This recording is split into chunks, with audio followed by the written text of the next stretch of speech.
Presented by Albella Music.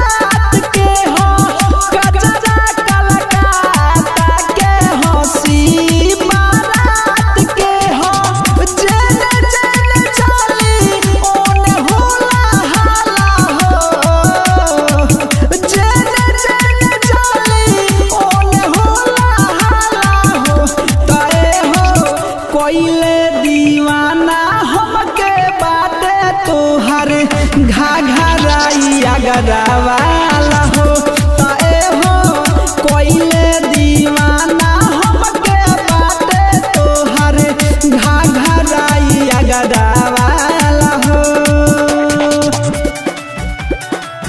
घाघराइया गरावाला हो। Singing by G.S. Kumar.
घाघराइया गरावाला हो ताए हो कोइले दीवाना हमके बाटे तोहर घाघराइया गरावाला हो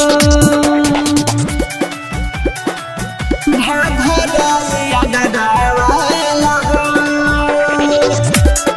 Presented by Albella Recording Studio, Simla.